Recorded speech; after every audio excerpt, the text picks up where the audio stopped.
Hi there. Today we're going to be talking about the background that you're going to need to understand Animal Farm more completely when we begin reading it. There's a lot of history that surrounds this novel. There are a lot of implications that this novel has on society, and a lot of commentaries that the novel is making on different forms of government. So in order to better understand the book, you're going to need to know about some of these historical things that were going on at the time and leading up to the writing of the book by George Orwell. So the first thing that you need to know is that originally there was a subtitle to the book. It was called Animal Farm, A Fairy Story. That was dropped later because it was a little bit too sarcastic, I think, for most audiences, because people actually thought that this was going to be some sort of fairy tale. They were reading this book to their kids, and as you're going to see when we begin reading it, it starts out all fun and games, it starts out all nice, but then it definitely devolves into kind of madness. So eventually this subtitle was dropped, but this is an example not only of allegory, because we know what we're getting into when we see a fairy story as our subtitle. We know that we're going to have those talking animals, we're going to have this really fictitious situation. However, it was also a really great example of satire. Orwell is definitely making an understatement by calling his story a fairy story. It is not fun and games. It is not a fairy tale. In fact, it gets pretty dark. So his stab here at satire, even in the subtitle of the book, was kind of missed by a lot of audiences, and so that ended up being dropped. So some things to look out for when we begin reading the book. First of all, are elements of allegory, like we learned about before. So what lesson overall is Orwell trying to teach us through simple imagery of talking animals and farms and farm production? Okay. What are some of the elements of satire that are included? How is Orwell trying to be funny? Why does he attempt to use humor? What parts of the books are humorous or exaggerated or understated? He's also going to comment on types of government. So how does the government operate in this story before and after the revolution? How much control do you think a government should have? How much control does Orwell say a government should have over its people? And what role should government play within its community, within its society? And finally, symbolism. So the names, the type of animals, the personalities, what are they symbolizing? What do they represent bigger than a group of pigs taking over a farm or a horse that works harder than any other animal? Okay, so be on the lookout for different things that could be symbolic for other things, because this is allegory. It's not just as plain as this is a story about pigs running a farm. So some basics of what you need to know from a historical aspect. First of all, a czar. So czars were the rulers or the emperors in the country of Russia until about 1917. Okay, and so even though it's spelled kind of funny, T-S-A-R, or the other spellings that are there, C-Z-A-R, T. Oh, I just put that again. T-Z-A-R should have been the other one. There, it's pronounced czar. Okay, Tsar Nicholas II, who's pictured here, ruled through World War I, and czars essentially worked the same way as any other monarchy.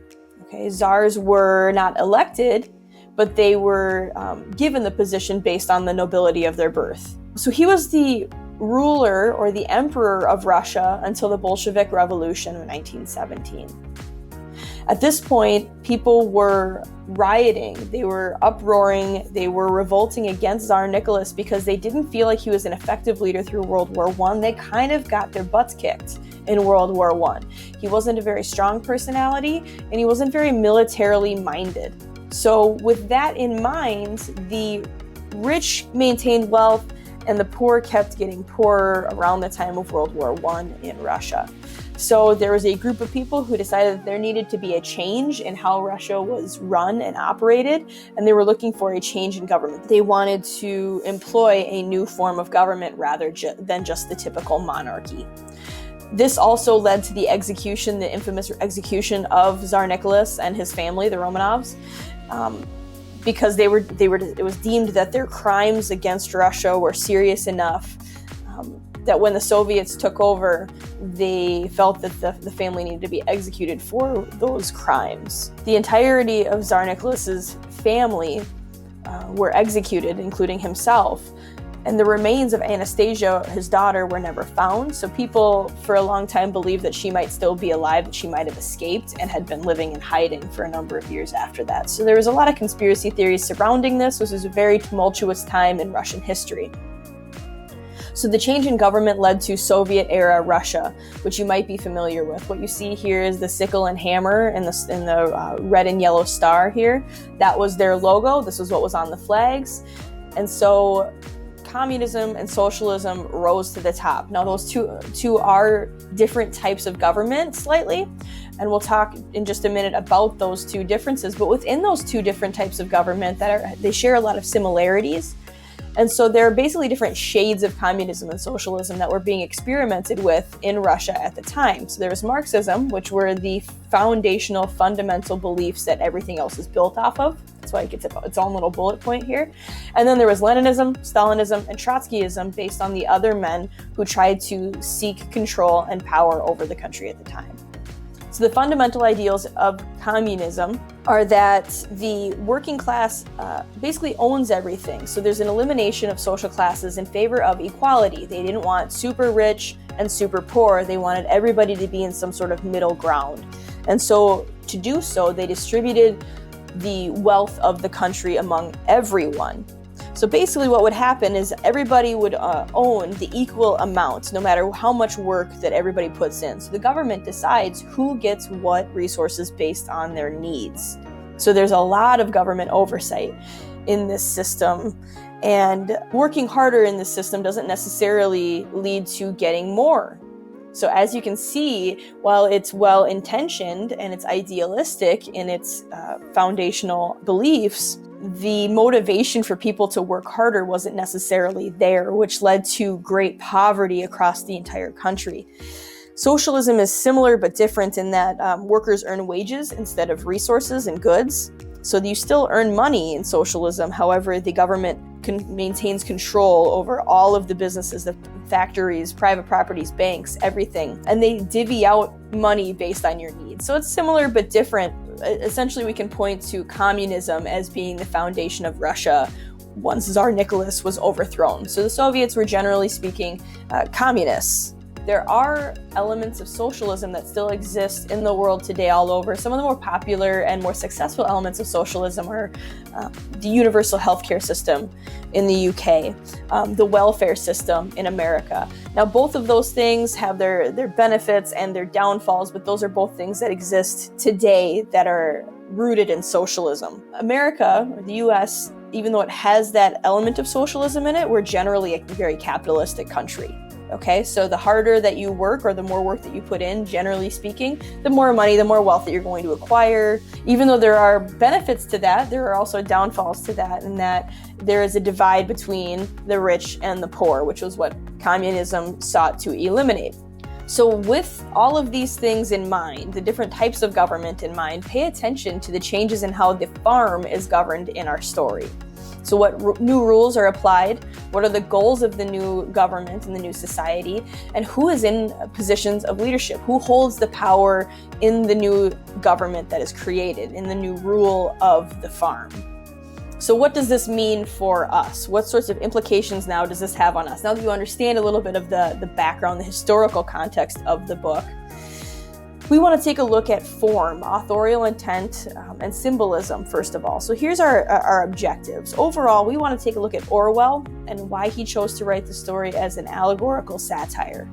So why does he take that form instead of just saying, here's what I think is wrong with this type of government, and here's what government I think might work better?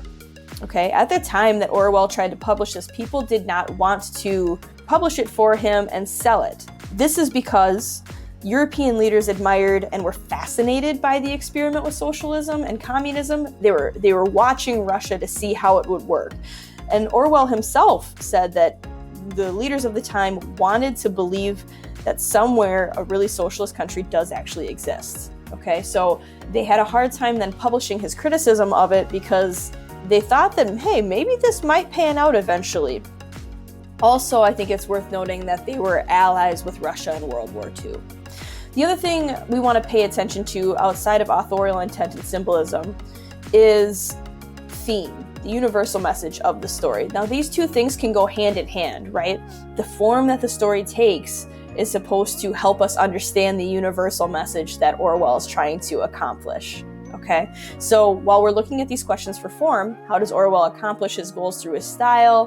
What does each character or situation represent? Those things should help us inform what the theme or the universal message is. Okay, so can any of the lessons that he is trying to give us be applied to today's societies?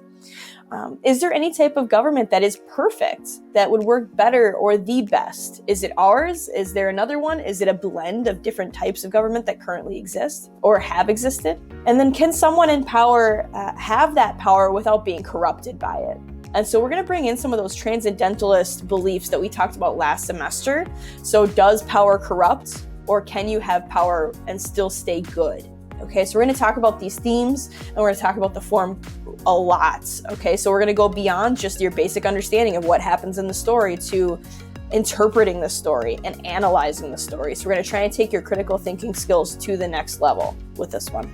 With that said, your homework. First, you should finish your questions from the text A Modest Proposal that we read last week. I want you to submit those questions to the Shobi Dropbox when you're done. Some of you already have a good start on this. Some of you might have already done this over the weekend. That is fine. Submit those to the Shobi Dropbox. That'll be open for you. The other thing to show that you've kind of paid attention and learned something from this video, I want you to write down or in Notability, type out, write down, whatever you want to do. One thing that you learned from this video. So what's something that you took away from this that you weren't familiar with before, or you think that will help your understanding of Animal Farm? And I want you to submit that to the Digital Day Shobi Dropbox. This should be really quick because you've spent your time, you paid your dues here watching this video, listening to me ramble on about the really basic elements of Russian history. So just show me that you've paid attention by writing that out. Tell me something that you learned today. Other than that, enjoy your day at home. Try not to freeze. I know that there's more really cold weather coming up. If there is, we will handle that as we get to it. With that said, if you have any questions about anything I talked about in this video, if you have any questions about your assignment, if you have any questions about A Modest Proposal, because some of you might still have some lingering questions about that, feel free to message me on Schoology today. I'll be checking that periodically while I'm trying to stay warm and out of the snowy weather outside. Other than that, have an excellent snow day.